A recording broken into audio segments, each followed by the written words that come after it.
Rata-rata, mobil mempunyai mesin seukuran koper yang beratnya sekitar 140 kg. Sedangkan mesin jet beratnya beberapa ton, di mana beberapa orang bisa muat di dalamnya. Tetapi, mesin paling kuat yang pernah ada ternyata cuma seukuran kepalan tanganmu dan bobotnya tidak lebih berat dari 1 kaleng sop, yaitu jantung manusia.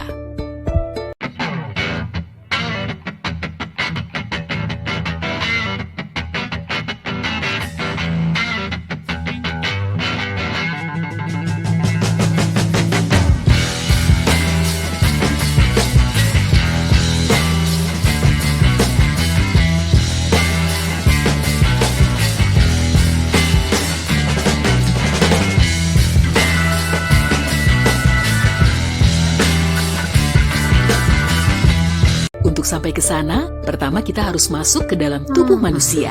Kenalkan, ini Jeffrey, kita akan memeriksa jantungnya saat dia tidur nyenyak. Kita bisa masuk melalui mulutnya. Ya ampun, pria ini mendengkur keras sekali. Tutup telingamu. Jeffrey menarik nafas dan yuk masuk ke dalam paru-parunya. Ayo, berpegangan pada molekul oksigen ini, karena dia bergerak menumpang pada sel darah merah. Bagus, kita berhasil masuk ke dalam darah. Ya, tempatnya sempit sih. Dinding terowongannya akan membesar saat kita berpindah dari pembuluh kapiler menuju venula yang sedikit lebih besar. Kemudian masuk ke pembuluh darah vena menuju jantung. Pembuluh darah ini mengingatkanku pada perosotan di wahana wisata air. Hanya saja, mereka itu lembut dan lentur. Lihat kan, mereka dapat meregang dan menyusut. Darah bergerak seiring dengan tiap denyut jantung, yang artinya, cepat atau lambat, kita akan memasuki mesin tersebut. Ditambah, jaraknya tidak jauh dari sini. Jantung melekat kuat di antara kedua paru-parumu, sehingga bisa dengan cepat mendapat darah yang kaya oksigen dan segera mengirimnya ke seluruh tubuh. Untuk saat ini, kita bergerak sangat lambat, sama dengan kecepatan orang yang berjalan. Karena Jeffrey sedang tidur, denyut jantungnya pun tampak tenang. Dengar tidak? Itu bunyi jam alarm Jeffrey. Dia melihat jamnya dan sadar kalau ia terlambat pergi bekerja. Otaknya segera memerintahkan tubuhnya untuk mengeluarkan adrenalin. Ini membuat darahnya terpompa lebih cepat. Jadi, bersiaplah. Pergerakan kita akan makin cepat. Saat detak jantungnya meningkat, tekanan darah pun naik. Dengan otot-ototnya penuh darah yang kaya oksigen, dia langsung meloncat turun dari tempat tidur. Kita pun semakin dekat ke tujuan. Dinding pembuluh darah semakin lebar dan lebar. Kita hampir sampai. Di luar terowongan, kamu akan melihat kita sedang mendekati sebuah sangkar. Jantung dan paru-parumu yang berharga ini butuh pelindung yang kuat, tulang-tulang igamu.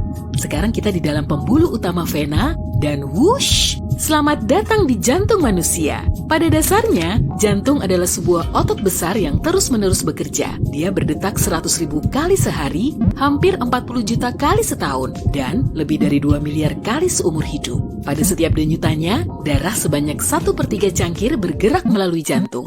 Dalam sehari, itu sama dengan 7.500 liter. Mesin lain pasti akan rusak dengan beban seberat itu. Tetapi tidak demikian dengan jantung manusia yang luar biasa ini.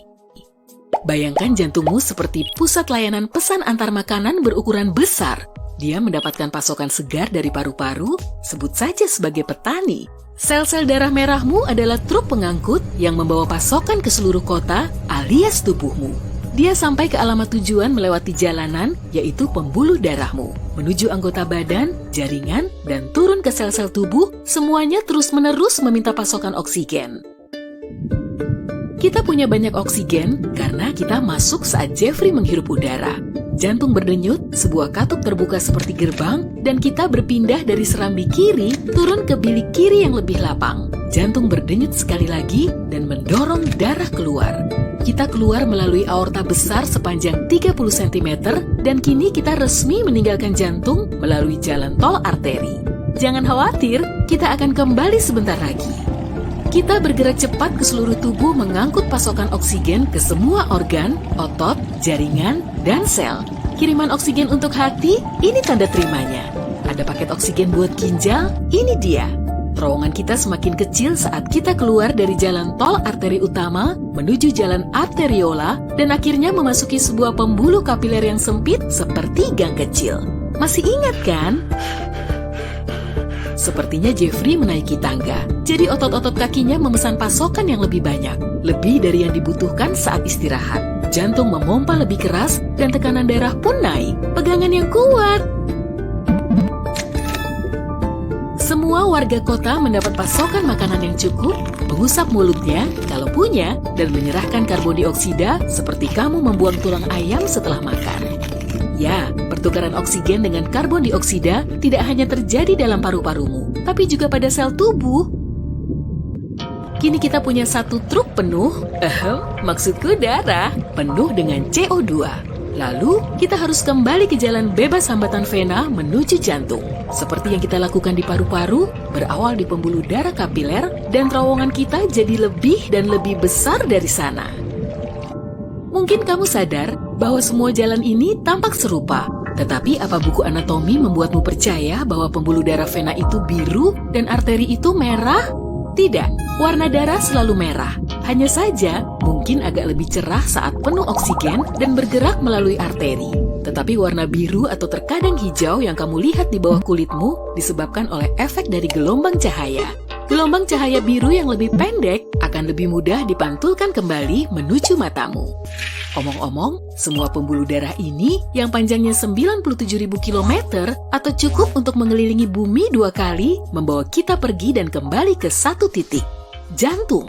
Kita sudah kembali, tapi kali ini kita masuk ke bagian sebelah kanan.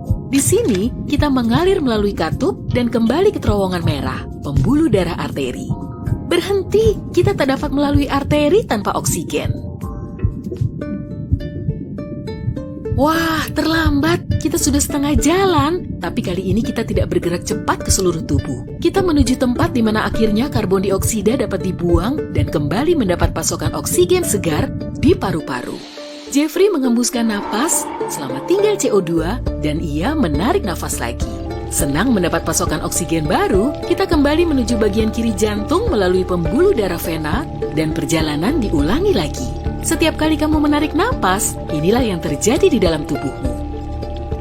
Tetapi ada satu hal yang belum kita bahas, apa yang menggerakkan mesin tersebut? Pergilah ke pembangkit listriknya, dan kamu akan mendapat jawabannya. Iya, listrik. Inilah yang membuat jantungmu berdenyut. Begini ceritanya.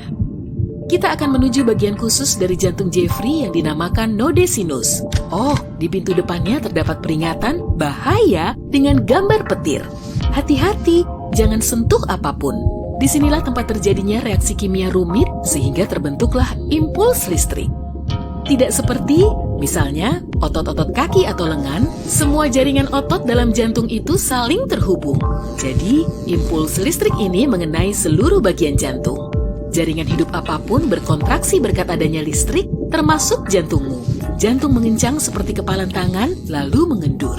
Listrik mengalir dan jantung berkontraksi lagi. Pada setiap kontraksi, darah masuk dan meninggalkan salah satu dari 4 ruangan tadi. Dan begitulah cara kerjanya. Oke, itu adalah versi sederhananya. Tetapi kamu paham kan intinya?